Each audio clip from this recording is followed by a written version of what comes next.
In this video, get ready to hear true horror stories from New Year's Eve, where ordinary festivities suddenly became terrifying experiences no one expected. There have never been any parties for me. I quickly got tired of the going out scene even when I was in college. I enjoyed doing important things with a small group of close friends more. From a rural place in northwestern Ontario, I'm here. A few years ago this took place. Every year since I was a kid, my dad and his friends would go ice fishing on New Year's Eve while everyone else partied in any way they chose.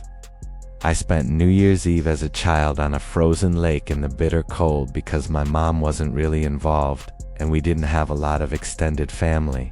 Along with my dad's friends, my brother, and his brother, we did it. Even though my dad isn't here anymore and my brother went to Chicago a long time ago, I still try to go ice fishing as often as I can, especially on New Year's Eve. It's not clear to me why. I wish I had a reason to continue the practice. Nate and Trevor, my two best friends, are also pretty tough guys. You know the type, those big, rough-looking guys who look like they belong in the woods more than in society. In all honesty, that's how I would describe myself too.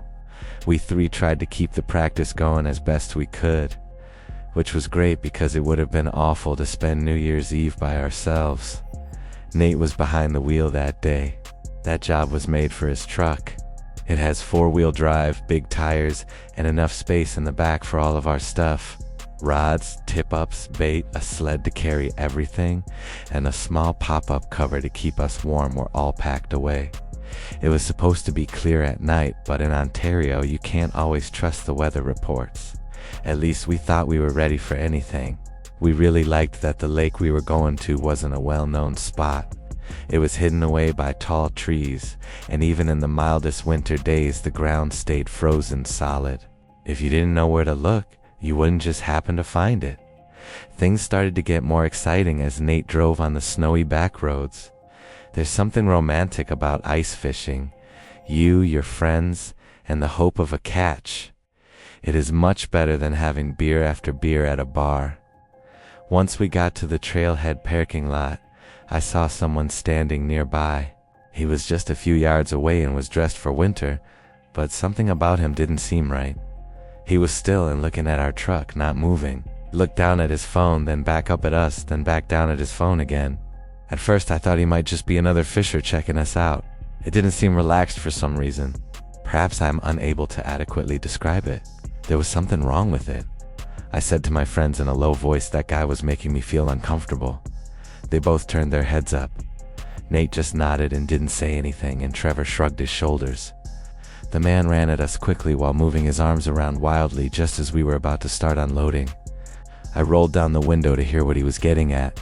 He began yelling that we needed to help him right away and that his friend had just slipped and fallen through the ice. He pointed to his phone and said, "That other guy just told me." He really was desperate, even though he sounded crazy. He did not think. We all left Trevor's house when he opened the door and followed the man down the road toward the lake. Even our clothes were the only thing we didn't stop to get. His voice was so tense that it made me not want to think twice. The man was moving so fast that we had to jog to keep up. I felt like something wasn't quite right as we got closer to the lake. He didn't take us to the usual places to fish. The ice was deepest where we were going, so we were going to a more remote part of the shore. I was going to stop following, but it was sincere. We couldn't do anything before they came into view. Still two more men standing by the lake. Additionally, they were not dressed for fishing and were not moving. They didn't do anything but wait. Looking down, I saw their hands. Both of them were arms. It made my blood run cold. Suddenly, one of them yelled at us to stop. He raised his gun and looked me straight in the eye. I really don't know how to explain how you feel when someone points a gun at you. I wish that no one else has to feel the way I did that day. When the man we were following turned around to face us with a smirk on his face, my heart sank. Everything was set up for us. The second man asked for Nate's keys and everything else we had on us. There wasn't much we could do. It didn't look like these guys were fooling around. Nate took the truck keys out of his pocket and threw them to the man. The three of us then emptied our wallets.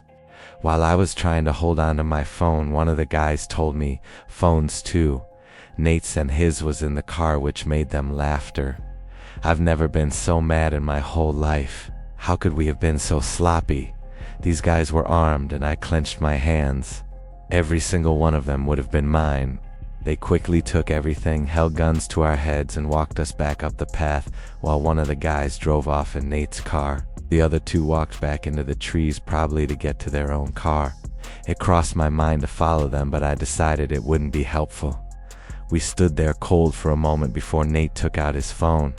He told me it was in the car, but I knew he was lying on it.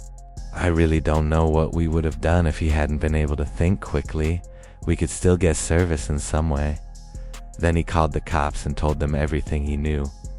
We stayed where we were because the dispatcher told us to, and snuggled together to stay warm until help arrived. There was still so much anger in me. Unfortunately, Nate was the worst. While yelling loudly, he kept kicking nearby trees.